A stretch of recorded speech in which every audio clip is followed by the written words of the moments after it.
Hey everybody, it's Randy from Cummings and Company Realtors and Chad Kozlowski with Residential Mortgage Solutions. so yes, we do want to tag Chad. It's amazing how fast Facebook recognized you. It's crazy. They're just watching Pick me up automatically, huh? Just watching us all the time. So today we're going to talk about mortgages, and we're not going to make it boring and stodgy and crazy and stuff. We're going to talk about how we can get you into a home if you think that you can.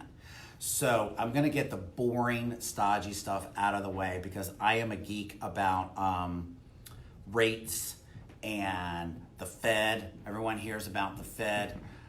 Who is the Fed? Do we know who the Fed is? That's a trick one. I didn't do prep for that. Do we know who he is? Yeah, so what they're referring to as the Fed is the Federal Reserve.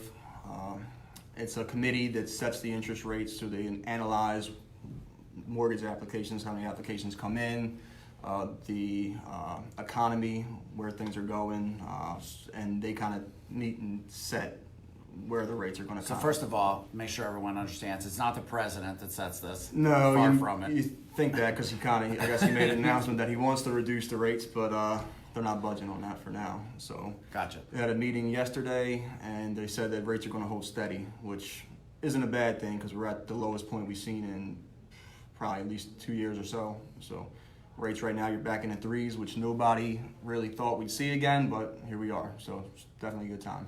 So for all of you guys looking out there that aren't quasi-analytical like I am, well, the message you should get is rates are staying the same right now, and they might even edge lower. Rates are good. A lot of times they actually edge lower when there's good news. They're always right? they fluctuate from here and control. there. They always kind of fluctuate, Right. but yeah, it's good time right now. So I wanted to ask you a couple of questions and debunk some myths about some mortgages and stuff like that. So when you're working with someone who is looking to buy a home, actually, let me go a different direction first. So I'll come back to that. So when you're working with someone who's looking to buy a home, what's the number one thing that usually gets in their way? Credit is a big kicker for them. A lot of people at a young age tend to screw their credit up a little bit, so that's normally a big thing. But down payment, people think that they got to have a lot of money. They have a conception that you got to have a lot of money to get into a house, which really isn't the case. There's a lot of great programs out there that are available for down payment assistance to not just first-time home buyers, but repeat home buyers as well. You get your full down payment covered in most cases, so there's a good selection of them. There's some student loan forgiveness programs out. Array of products available to pretty much anybody that's seriously looking to purchase a home. So credit. So when you're talking with someone about their credit, what number are people looking at that's like usually acceptable? 580 and above will allow you a minimum down payment of 3.5%. Technically, we can qualify you down as low as 500 credit score with a 10% down payment, but ideally you want to be at 580 or above. 600s are always nice, but 580 minimum. And this is the middle credit score, right? Yep. And a lot of times, I love this question when people ask me this. They'll ask, which one is the middle? And, and it's funny because it's not like there's TransUnion, Equifax, and Experian. Correct. And it doesn't matter which one's the middle. It's the middle one chronologically. You have a high score, a low score. The median, yep. The median score, the middle score. So whichever one's in the middle. And the reality is you cannot glean this information from Credit Karma. No. I think Credit Karma is, correct me if you disagree, I think Credit Karma is a good tool for tracking progress. Monitoring. But it's definitely not a good tool for actually finding out what your exact credit score is. Right. So the Credit Karmas, the Credit Sesames, a lot of credit, freecreditreport.com. Is that like Open Sesame? Yeah, exactly. It's a magic wand. So a lot of these sites are monitoring sites only. So they're good for monitoring your credit. They report accurate, so you'll see accurate balances. Accounts will be accurate on there, but the scores are not going to be the same as an actual lender's score, just because they are pretty much coming up with their own algorithm for how they believe your score should reflect based off of your portfolio of your credit. Whereas we're actually getting the full. And I usually find this. Do you usually find that the Credit Karma score is higher? In most cases, yeah. Most times it is. There have been scenarios where I've seen Credit Karma off by 50 points on a low So if side, your Credit Karma score is 680, you might not have a 680. Probably Let's just not. be real. Probably They're not. probably looking at one credit bureau, right? Well, they use two. I think they're They use two? I think they're TransUnion and I think Equifax, but they use two of them. But like I said, their grading systems are off. The way they come up with them are a little different. They're not paying for the full, the full algorithm from these bureaus. Which is why they so can they're not offer going to be it as. That's how you get it for free, or yeah. whatever. Yeah. Gotcha. Okay. So 580, you can get stuff with a little bit of money down, right? 3.5%. Yes. 3.5% down. So on a $200,000 house, how much is that? 7,000. Look at that, easy math. Okay, so $7,000, you can get a $200,000 home. So what is all the bulk I hear about 20% down, 20% down? Because I hear that all the time from people. 20% down is what they're referring to is the mortgage insurance. You put down 20%, you don't have to pay private mortgage insurance on a conventional loan, which keeps your mortgage payment a little bit cheaper. But it's definitely not necessary. Very rarely do people actually put down 20%, unless they're moving from a current residence and have that cash available, because 20% down payment is not easy to come up with in most cases.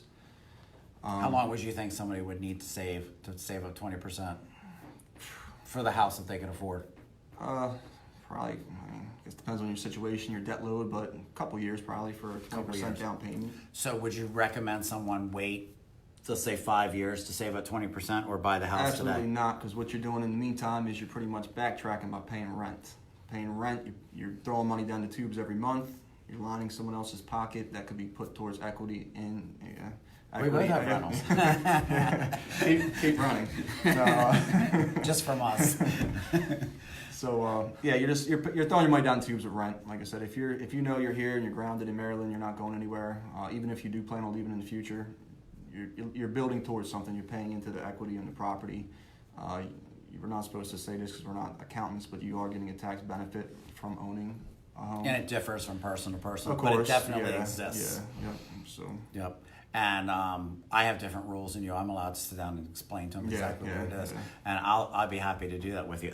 In fact, I was talking with someone the other day, and they were telling someone that they could like calculate what it was. I'm like, that's pretty freaking magical. I'd like to see that calculator that can do all of the IRS calculations and tell you what your net savings. No, I doubt that's accurate. I don't know about that. Even my awesome accountant Tony would probably struggle with being able to do that on the fly in a calculation with one program.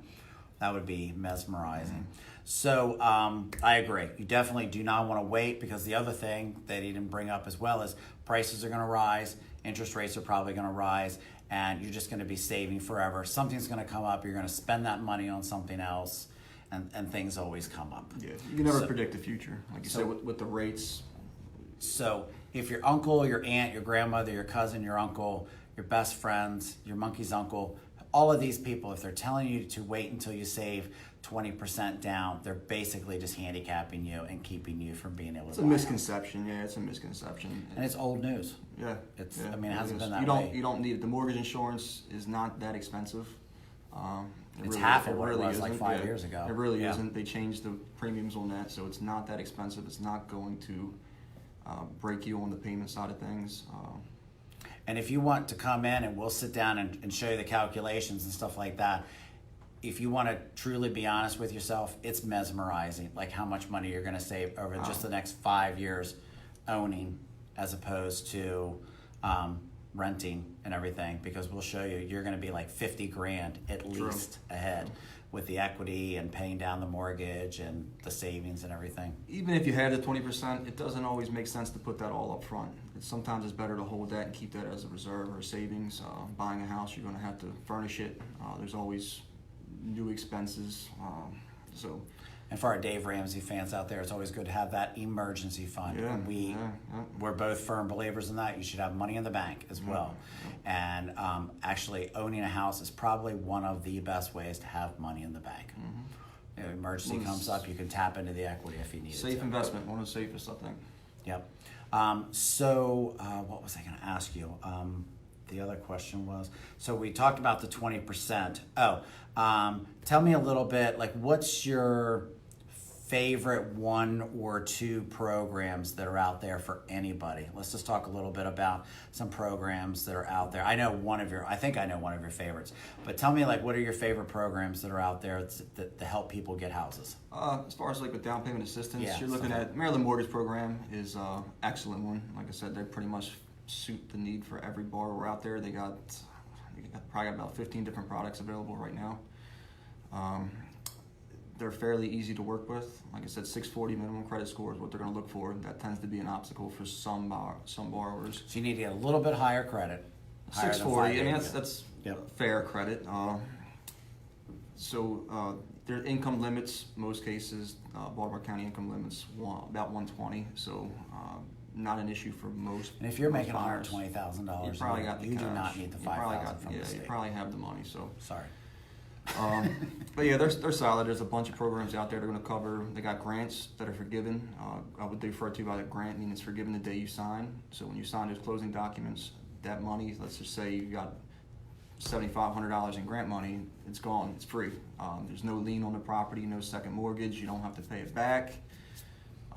It's like I said. That's what Chad does at closing. Yeah, I mean, It's essentially, $7,500. yeah. If you sign it, it's gone. It's gone. So free money, get into a house, very cheap, very affordable. We have buyers. I think we had a couple that cashed to close less than $1,000 to the closing table. So. Yeah, I just wanted to point that out. For those of you who've really been paying attention, $200,000 house, down payment $7,000. He's talking about $7,500 here, $500 more than what your down payment would be. Well, if you get 3 to 3.5% down payment, you get a 4% grant. That's covered there. That gives you some other cash to kick towards the closing side of things, which always helps out as well. Yeah. So what else? You got the Maryland Mortgage Program. I think I was guessing, and I could be wrong because you might not say it, but what about for the veterans? VA loans, they go up to VA and USDA, but they both have 100% financing options. So if you are No down payment. No down payment. You have 100% financing. They're excellent programs. Like I said, veterans, they definitely look out for you guys there. VA loan is one of the strongest As loan they products out there. Yeah, of course. One of the strongest loans. If you're a veteran and you qualify, that's the route to go every time. If you're a veteran and you do not own your own home, I hope that you will call us excuse. and Yeah, let no us excuse. help you, because we want to get this information. So if you know someone, it's pretty easy. I mean, the average veteran out of pocket is spending, including inspection, appraisal, everything rolled into it. They're spending what, like $1,000 out of pocket, give or take. Yeah.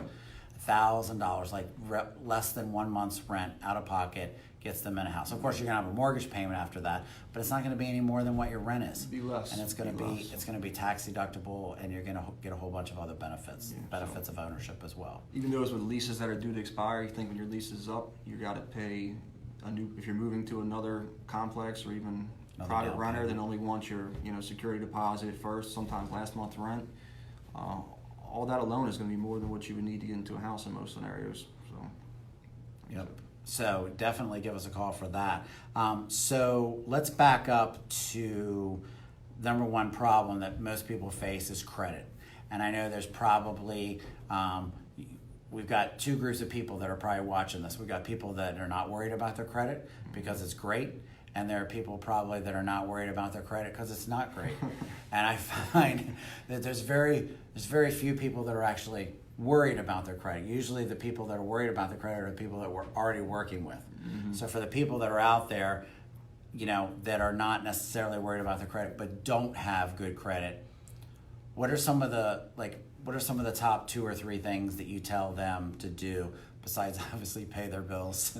Yeah. I'll just get that Payments out. Payments on pay your time bills. are obviously a huge thing. But what are some of the easy things? Because I know credit is a quandary. Like credit is screwed up. Like if I didn't have any training in credit and I was to try to explain to someone how to fix their credit, I'd probably screw their credit up, because the reality is it doesn't always make sense, some of the things you do. Yeah, it really Close doesn't. your credit card Yep. accounts, tear up your credit cards, stuff like that. No. good. So let me let Chad tell you a couple of things that you should do, like 2 or 3 things that are the best things to do to get your credit score up. So essentially, if you have any derogatory accounts, whether that's a big one we see is Comcast bills that people didn't pay that are in collections. So any derogatory accounts, you want to try and touch on those first and get those cleaned up, because that right there, that's going to sandbag your scores. Any derogatory is going to hold you back from any positive that you're doing. It's not going to it's going to be tough to outweigh that negative. So by cleaning up any derogatory remarks, first and foremost, is going to get you back in good standing in their eyes.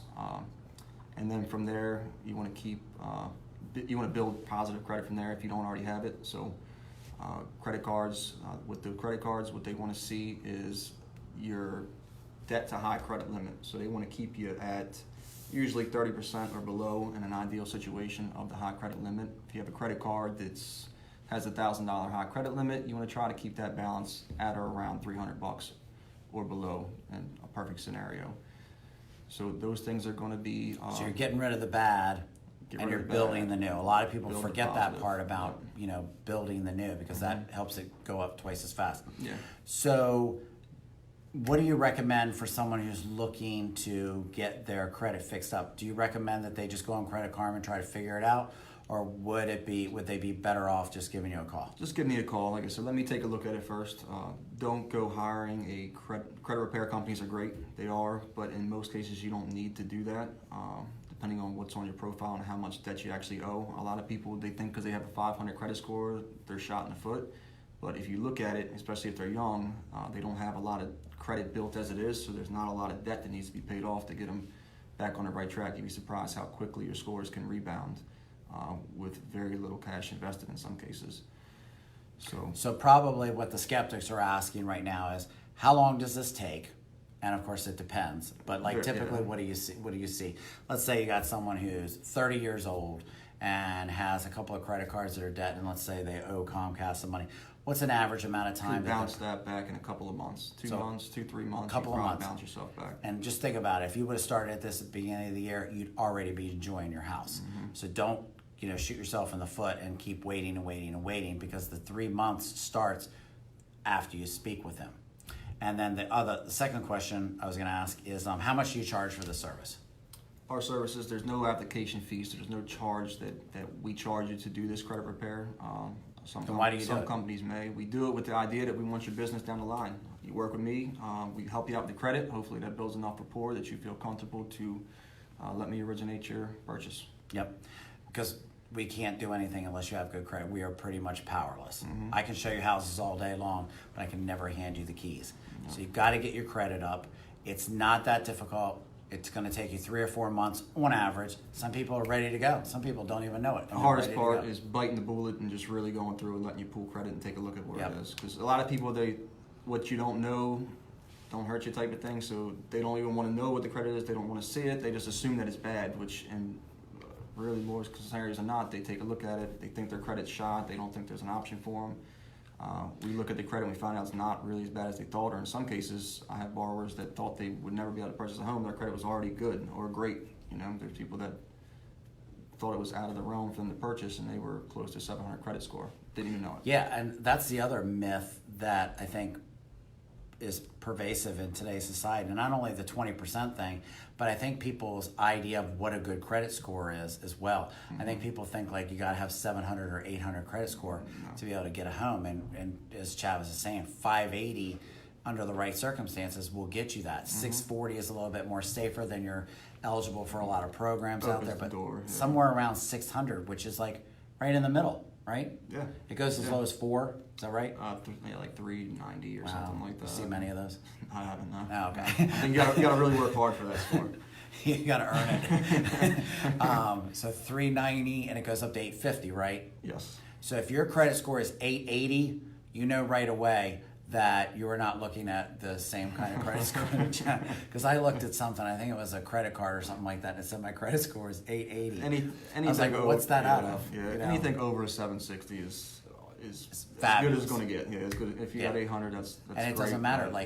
The difference between the rate for 760 and 780 is what? It's not. Yeah, you're not. So once you get to that point, just relax a little bit. You're good. You're capped out. Cool. So we've dispelled the myths of the 20%, the 780 credit score.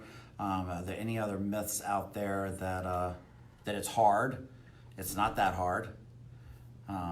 Transactions fly. Yeah, you think that the purchase. A lot of people, they end up closing their loan before they even realize what happened. Not before they realize what happened, but they just think there's a lot more entailed into purchasing a home. Every time we close a loan with you, that's what they say to us. They're like, "Wow, I didn't even know that happened." Those of you out there watching, Yeah. it's not that fast, Right. but it is fast, and it moves pretty quick once we get into it. Once we get to the point where we get you under Once you contract, find a house, once you we get the send contract, Chad then that it's, contract, you know, he gets right to work, and we stomp on the gas and we Yep. we get them done and close them quick. We certainly do. We got our processors and underwriters are fantastic. Some of the best in the business. They will really have this loan fly. if you're looking to buy a home in 2019, even if you have bad credit, Chad will get you fixed up in 2 or 3 months.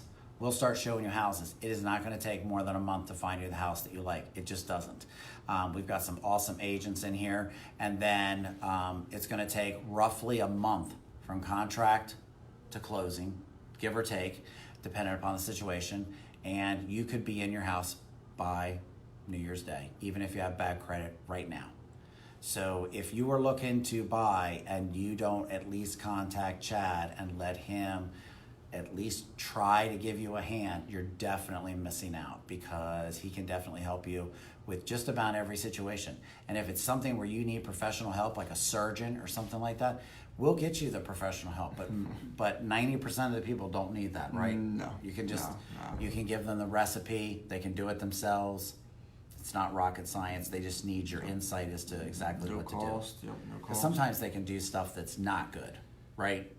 You mean as far as Like that hurts their credit. Yeah. Like Don't closing close out. accounts. Yeah. That's one thing people think like, I messed my credit up before. I'm going to pay this credit card off. And I'm going to shut it down, close it out. It's no good, because that takes away from that high credit limit we talked about. So you want to show as low as that's possible, but as much credit available to you as possible, and all this. That's going to keep those scores high.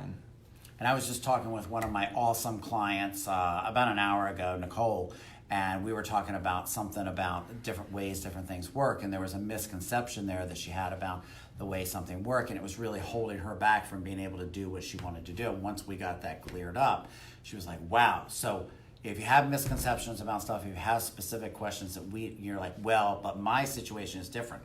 I had a bankruptcy, a short sale, a foreclosure. I got stabbed in the leg by a wildebeest. I don't know what your situation might be, but if you have some kind of crazy situation, talk to them about it. If you don't talk to them about it, it can't help you. Yeah. Yep. So, Chad, how do they Doesn't hurt. Doesn't how do hurt. they get in touch with you? Give me a call. Only cell phone's the best way. I'll give you cell phone number. Yeah, go ahead. Yeah. 443-838-6706 is my cell phone. Call me, text me, look me up on Facebook, message me, whatever. And we it just takes. tagged him in here as well. She should be able to contact him directly through that as well. Friend request him too, because he needs more friends on Facebook. I think he only has like 2,000 right now. And on the web, you're where? Company website is rms.loans. It stands for Residential Mortgage Solutions.loans. So that's it's not .com, it's .loans? .loans, that's our tag name. guess Well, you I could learn say, something trade new name, every day. whatever. That's Yeah, super cool. That's .loans. super easy. Yeah. RMS.loans. Yeah, we have like the .realtor thing. I don't use it, but we have it. I think Yeah. there's so many different things out there. Yeah. So, but if you go on RMS.loans, make sure you search him out, because he's the best over Find me. there. Yeah, find me. Yeah, Just take call it. my cell phone or text me. Give him the cell phone number again. 443-838-6706. Give him a call. I don't know his phone number because I just pushed Chad on my phone. He's one of my top contacts. He knows, because I'm always calling him at 8 o'clock. Like, he's like, Randy, it's bedtime. Trying to get these kids wrangled up for bed. Stop calling me. So give us a call. You can give either of us a call. If you can't, you didn't write the number down, you're driving and you're watching this, shame on you. But if you can't get his information, just reach out to us. We'll be happy to give you his information and get you started. We've got about half a dozen people that he's been working with for the past 2 or 3 months that are ready now, that we're going to be meeting with in the next week or two. And they're going to be buying a house soon. So it's a win-win for everybody. So if you have any questions or anything, post them in here. Reach out to us, email us, call us. We love talking on the phone with you. If you're one of those people that doesn't love talking on the phone, then we're going to change your mind about that, because you're going to love talking with us. So have a great week, and we'll see you soon. Thanks again. Bye.